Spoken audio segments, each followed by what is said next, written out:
नमस्कार. आपलं नमस्कार. स्वागत आहे. आयकॉन स्टील प्रस्तुत बिल्ड आयकॉन या उपक्रमामध्ये. आज आम्ही आलो सांगलीमध्ये आणि माझ्यासोबत आहेत इंजिनिअर अमोल आवटी सर, जे मागच्या काही वर्षांपासून रेसिडेन्शियल प्रोजेक्ट्समध्ये त्यांची स्पेशालिटी आणि अतिशय उत्तमरित्या काम करतात. काही प्रीमियम बंगलोजवर पण त्यांनी काम केलेलं आहे. तो त्यांचा एकंदर हा अनुभव कसा होता, प्रवास कसा होता, या सगळ्याबद्दल आपण बिल्ड आयकॉन या प्लॅटफॉर्मवर त्यांच्याशी गप्पा मारणार आहोत. सर आधी आपण गप्पांना सुरुवात करूया. ते हो, म्हणजे हो. तुमच्या शैक्षणिक पार्श्वभूमीपासून. हां. म्हणजे तुमची शाळा कुठली होती? कॉलेज कुठलं होतं? या फील्डमध्ये येण्यामागची प्रेरणा कोणाची होती? प्रेरणास्थान कोण होतं? त्यामुळे हा शैक्षणिक प्रवास एकंदर कसा होता? काय सांगाल? आफ्टर 10th म्हणजे मला इंजिनिअरिंगकडे जायचंच होतं. पण मला ऑप्शन भरपूर होते. मेकॅनिकल असो, इलेक्ट्रॉनिक्स, इलेक्ट्रिकल. हं.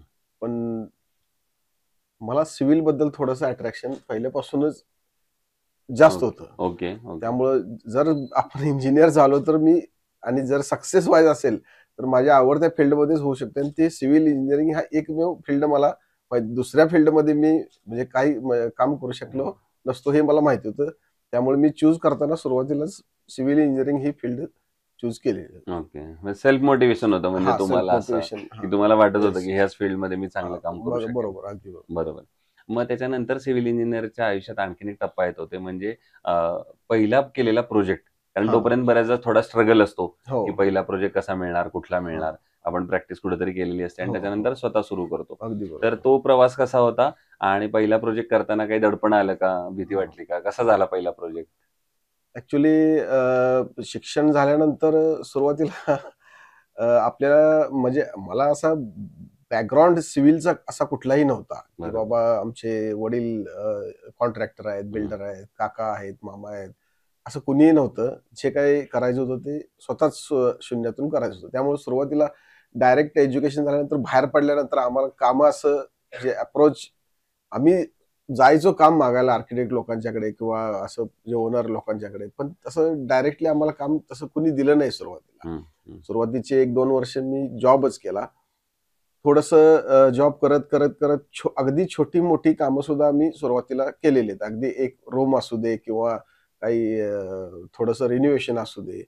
ह्यापासून आम्ही सुरुवात केली. ते एक आमच्या अगदी जवळची लोकं सुद्धा विचारायची, की "बाबा मला घर बांधायचं आहे आणि चांगला इंजिनिअर कोण आहे का?" वाह! वाह! त्यावेळेला आम्हाला कसं तरी वाटायचं. पण वाटायचं बरोबर आहे, की आपण इंजिनिअर असून सुद्धा हां, लोकं असून आम्हालाच शोधतायत. विचारतात. कारण हां, काय आणि सिद्ध करायला तेव्हा चान्स पण मिळालेला नव्हता अजून, की बरोबर. बाबा आपण असं म्हणजे काम करू शकतो किंवा हं. असं.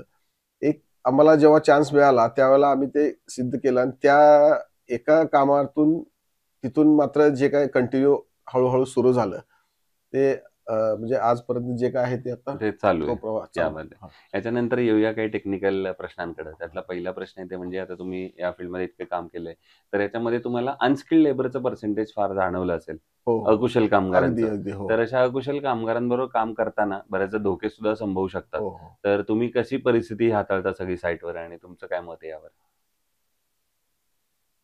नाही आता अनस्किल्ड लेबरशिवाय काम पण होऊ शकत नाही. हेही हं, तितकंच खरं आहे. हं. त्यामुळं मॅक्सिमम अनस्किल्ड लेबर असल्यानंतर काय मॅक्सिमम मशिनरीज आणि आपले टेक्निकल स्टाफ हा साइटवर अवेलेबल असणं गरजेचं आहे. बस ओके. बाकी काय.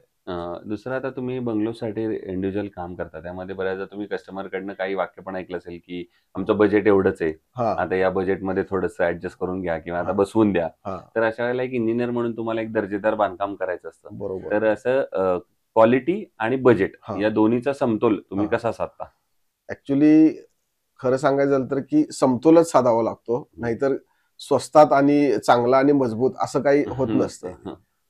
जिथं तुम्हाला क्वालिटी आणि जिथं हे मजबूती पाहिजे असते, तिथे थोडं म्हणजे कॉस्टिंगचा हा कॉस्ट हा इफेक्टिव्ह ठरतेच बिल्डिंग. समतोलच साधू शकतोय, पण त्याच्यामध्ये काय असा फरक काय पडू शकत नाही. अच्छा. दुसरं आता तुम्ही कन्स्ट्रक्शनमध्ये प्लॅन ही स्टेज अतिशय महत्त्वाची असते बरोबर, आणि प्रत्येक कस्टमरची डिमांड वेगळी असते. बरोबर. तर अशा वेळेला प्लॅन करताना तुम्ही काय काळजी घेता आणि प्लॅन या स्टेजचं महत्त्व तुमच्या नजरेतून काय आहे? नाही सर, मी कॉन्ट्रॅक्टर आहे. प्लॅन शक्यतो आम्ही म्हणजे ॲज मिळतोच तुम्हाला. एक्झिक्युशनवरच मॅक्सिमम आमचं काम असतं. बरोबर, प्लॅन बरोबर. हा आर्किटेक्ट लोकच बनवतात. बनवतात.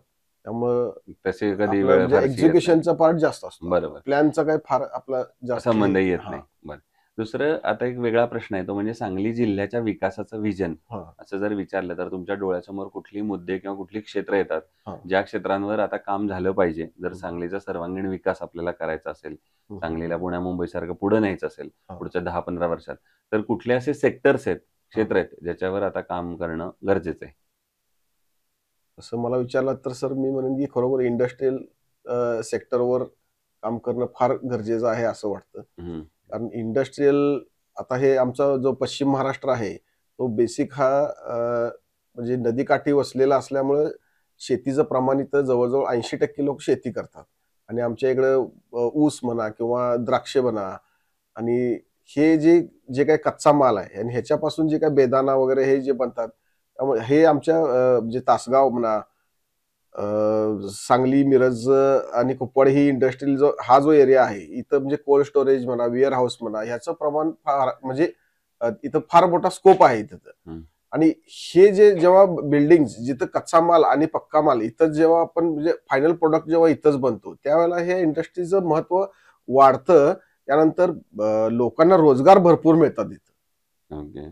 त्यामुळं मला असं वाटतं की इंडस्ट्री आल्या पाहिजेत. इंडस्ट्रीयलवर जास्त भर दिला तर पण अशा वेळेला मग शासनानं काय पावलं उचलली पाहिजेत असं तुम्हाला वाटतं जर इंडस्ट्रीचं अजून प्रमाण इथं वाढवायचं असेल, आणायचं असतील इंडस्ट्री?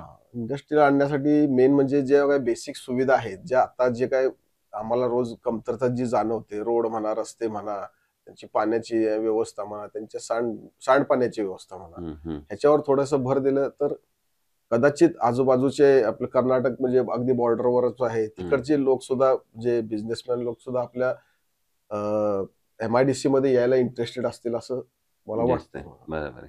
दुसरं आतापर्यंत काम केलेल्यापैकी एखादा आयकॉनिक प्रोजेक्ट सांगू शकाल का? की जो प्रोजेक्ट वेगळा होता, स्पेशल होता आणि तुम्हालाही काम करताना आनंद, समाधान मिळालं, तुमचं नाव झालं त्या प्रोजेक्टमुळे असं? हो, नक्कीच. महंत स्टील म्हणून आम्ही एक प्रोजेक्ट केला. हं, जे आपले JSW सांगलीचे वितरक आहेत हं, परेश शहा, योगी कॉर्पोरेशन त्यांचा इंडस्ट्रियल शेड होता. 40,000 स्क्वेअर फीटचा शेड होता तो. अगदी ओके. टार्गेटेड होता आणि म्हणजे आम्ही इंडस्ट्रियल एरियामध्ये जेव्हा काम करायला सुरुवात केली, तेव्हा सगळ्यात अचानकच आम्हाला एवढं मोठं काम जेव्हा आमच्या हातात आलं, हं, त्यावेळेला आणि टाईम पिरियड मध्ये करून द्यायचं होतं. हं, ते थोडंसं आम्हाला चॅलेंजिंग होतं आणि परीग अँड असोसिएटेड हे म्हणजे आर्किटेक्ट आहेत त्यांचे मुकुल परीग कन्सल्टंट आहे स्ट्रक्चरल. हं. त्यांनी सुद्धा म्हणजे फार चांगली मदत केली आणि आम्ही तो सगळ्यांनी मिळून अगदी ज्या ठरलेल्या वेळेपेक्षा अ, 1-2 महिने आधी आम्ही तो प्रोजेक्ट संपवून ओनरला हँडओव्हर केला आम्ही. वाह! हां, आणि असा एखादा प्रोजेक्ट जो करताना काहीतरी अडचणी आल्या, हां, आव्हानं आल्या हां. आणि त्या आव्हानावर तुम्ही कशी मात केलीत, असा एखादा प्रसंग आठवतोय का? अशी काय फारशी अशी काय अडचण खरोखर नाही आली. ओके. फक्त अशी एक अडचण आली होती ज्यावेळेला आम्ही अ, ज्यावेळेला पाईल आमच्या म्हणजे कामाचे सुरुवात केली त्या हं, दिवशी आम्ही कुठलाही म्हणजे मुहूर्त टाइम असं काही बघितलं नव्हतं हं. आणि पूर्ण आमच्या कामाची जुळवाजुळव झाली आणि ज्या दिवशी कॉन्क्रीटचा पहिला दिवस होता त्या दिवशी लक्षात आले की अमावस्या आहे. हो. मग? आणि त्यावेळेला मग एकदम मला थोडीशी घाबरलं आता ओनरला जर कळालं हां. तर काय म्हणतील ओनर. हं, हं, हं. पण ओनर परेशा असे होते की सर माझ्याकडून तुम्हाला एक सांगायचं विसरले की आज अमावस्या आहे आणि आज एक्झॅक्टली मी सगळं म्हणजे प्लॅन कॉन्क्रीट आता स्टार्ट होणार आहे आता माझ्या लक्षात आले. हं, तर त्या ओनरनी एकही सेकंद न विलंब लावता हं. नो प्रॉब्लेम इट्स ओके त्यांनी गो त्यांची अहेडला घेतलं. श्रद्धा जी काय होती त्यांनी म्हणले की असं नाव घ्या गो अहेड काही होणार नाही आपण चांगल्या मनाला काढले चांगलंच होणार. वाह! त्यांनी एवढं जे छान हे दिल्यामुळं आम्हाला सपोर्ट दिला. क्या बात है! आम्ही सुरू केलं आणि वेळेत संपलंही अगदी व्यवस्थित सुरळीत वाह! तुमच्या मनात तशी कुठली भावना हां, नसल्यामुळं काही अगदी काळजी बरोबर. नाही आणि हां, पॉझिटिव्ह हां. ॲटिट्यूडनं तुम्ही काम करत होता. येस. दुसरं कन्स्ट्रक्शनमध्ये जेव्हा स्टील निवडण्याची वेळ येते, हां. तेव्हा तुम्ही काय पॅरामीटर्स बघता आणि ठरवता की हे स्टील चांगलं आहे, हे वापरलं पाहिजे? पॅरामीटर्स म्हणजे खरं सांगायचं तर आता सांगलीच्या ज्या लेव्हलला आम्हाला एकतरी व्हेंडरशिप म्हणजे जे हं, कोणी आपला व्हेंडर आहे, एक तो व्हेंडर त्याच्यानंतर आम्ही जे काही अगदी एक कोटेशन देण्यापासून म्हणजे आम्ही काही टेंडर जेव्हा भरतो हं, त्यावेळेस थोडे म्हणजे जे काही ब्रँड मेन्शन असतात हं, हं. त्यावेळेला आम्ही त्याचे रेट्स मार्केटमधून घेतो. त्यावेळेला आम्ही त्यावेळेला म्हणजे कुठलं स्टील घ्यायचं बऱ्यापैकी 50% त्यावेळेला ठरलेलं असतं. Okay okay. हा. आणि दुसरं आयकॉन स्टील कधी वापरले का आजपर्यंत कुठल्या हो, प्रोजेक्ट? वापरले ना. अच्छा, तर तुमचा अनुभव प्रॉडक्ट म्हणून आणि सर्व्हिस म्हणून कसा होता? प्रोडक्ट म्हणून उत्तम आहे. आम्ही आधी म्हणजे टाटा वापरतो, राजोरी वापरत होतो. आयकॉन आमचे मित्र इथले कांकाजी जे आपली एजन्सी आहे, त्यांनी आम्हाला की 2 वर्षापूर्वी हे केलं की रिकमेंड की वापरा तुम्ही म्हणून एकदा. तेव्हा वापरल्यानंतर आम्हाला खरोखर अनुभव चांगला आला. म्हणजे डक्टॅलिटी वगैरे आम्ही स्वतः तर मी काय स्टील वाकवत नसते. आमच्या बरोबर. शेवटी लेबरच करत असतात. शेवटी रिप्लाय जो आहे तो लेबर कडून सुद्धा आम्हाला अति उत्तम आला. म्हणजे चांगलं आहे. डक्टॅलिटी चांगली आहे. बेंड वगैरे सगळे प्रॉपर बसतात. बरं. हार्ड नाही आहे बार. ओके. आणि सगळ्यात शेवटचा प्रश्न म्हणजे या फील्डमध्ये आता जे नवीन तरुण इंजिनियर्स येणार आहेत, हा. त्यांना तुमच्यासारखंच पुढं चांगला सक्सेस करायचंय, तर त्यांच्यासाठी तुम्ही यशाचा फॉर्म्युला किंवा काय सांगाल तुम्ही त्यांना सल्ला सिनियर म्हणून? काय अजून तसं मी स्वतः सिनियर एवढा नाहीये बरोबर. सल्ला देण्यात. पण हो. काही नाही, का कष्ट करत राहा फक्त. वा. सक्सेस आपोआप हळूहळू का होईना मिळणार म्हणजे मिळणार. वा. आणि मिळणार हे फक्त तुमच्यामध्ये आत्मविश्वास असावा. बस, बरोबर. बाकी काही नाही. काम करत राहायचं. क्या बात. सो हे होते इंजिनियर अमोल आवटी सर. आणि जसं त्यांनी सांगितलं त्याप्रमाणे कष्ट करत राहा, मेहनत करत राहा आणि सगळ्यात महत्त्वाचं प्रामाणिकपणानं ते कष्ट करत राहावा. तुम्हाला यश त्याच्यामध्ये नक्की मिळेल. पुन्हा एकदा आपले मनापासून आभार. आणि भविष्यात सुद्धा अशाच आयकॉनिक प्रोजेक्टची निर्मिती तुमच्या हातून घडावी याच आयकॉन स्टील तर्फे मनपूर्वक शुभेच्छा.